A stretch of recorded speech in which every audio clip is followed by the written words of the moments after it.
Bismillah Rahman Rahim. Welcome to my YouTube channel. My name is Ali Iftikhar. Let's talk about closed work permits because recently I met a guy. He asked me a question about closed work permits, and he was saying that you don't know that there are two kind of LMIAs. One is an LMIA for PR, and the other one is an LMIA for work permit. So I thought that I'll explain that in a video, and maybe that guy will also watch this video so that he would be able to understand the concept. So LMIA for PR is basically an LMIA which reflects in your express entry profile. As we all know that an LMIA gives you 50 extra CRS points, which could prove to be very beneficial for your PR selection. Okay, and if you get an executive level, a CEO level LMIA, then you get 200 CRS points. So these are basically the two types of LMIA for PR.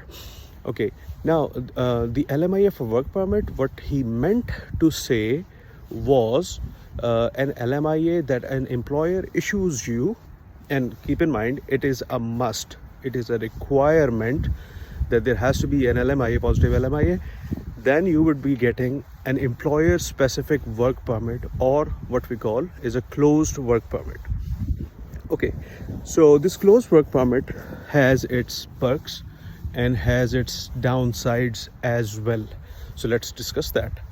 So for a closed work permit, you're not allowed to work for any other employer, just the employer who gave you your LMIA and your work permit.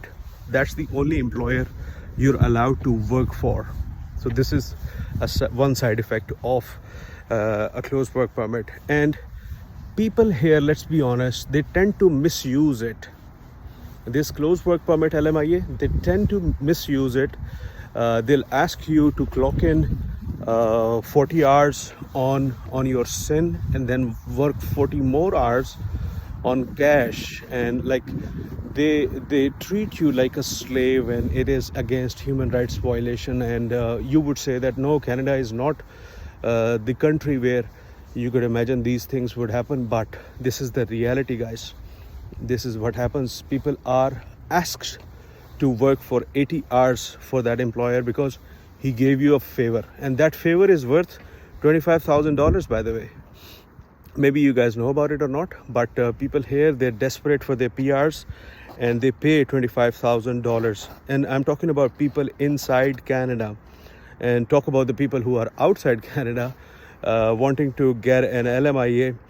Just keep in mind that seldom you can find an employer. It is not beyond imagination, and that employer will not charge you those $25,000. But still, that employer needs to have a lawyer, okay, who's going to run your LMIA, and the lawyer's fee and the fee that the employer needs to pay the government for your LMIA, it could be around $4,000, $5,000, which is legitimate, which is allowed by Canada, that you can pay for that lawyer, right? But the other form, $25,000, $30,000, this is just like a bribe, and then you become a slave to that employer, which is wrong.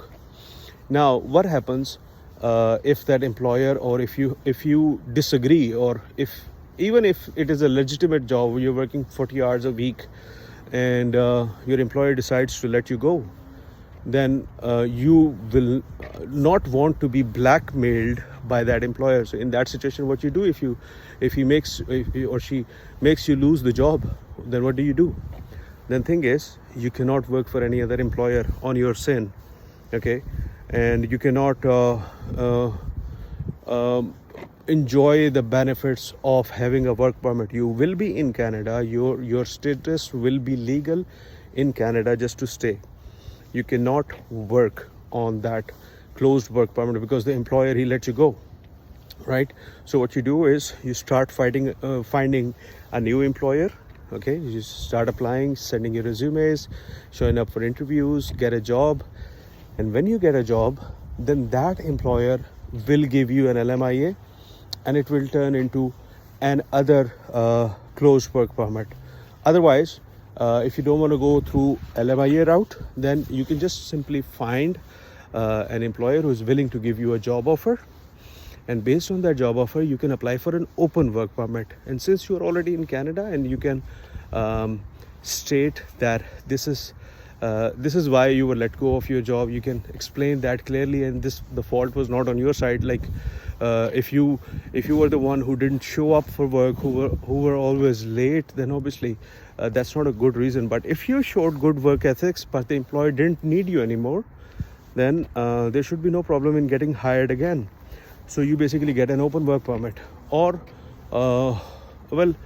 you can always opt for study permit, but that's not going to work. So these are the things which happen when you are in Canada and you don't have enough CRS points. Because let's be honest, students 18 years, 19 years, 20 years, they come here on with an IELTS score of 6.5 or 6 bands, and you know that if you want to make it big in express entry, at least you need a CLB 9, 8777, and those students, they are not able to do that. And when they come, they live with people from their background. Like if you're from Sri Lanka, you'd like to live with Sri Lankans. If you're from Indian Gujarat, you'd like to live with Gujarati people. If you're from Indian Punjab, you'd like to live with Indian Punjabi people. If you're from Pakistan, you'd like to live with Pakistanis.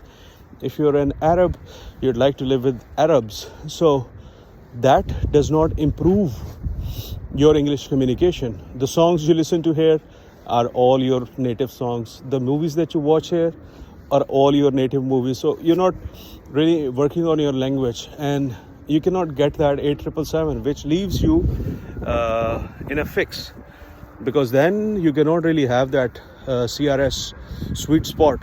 So to hit that sweet spot, you need 8777. So this is the real challenge that happens, and I'm not against anybody trying to come here on a 6.5 or 6 bands IELTS, but it's just that you need to improve your language. Okay, no, the argument, the discussion is going in another direction.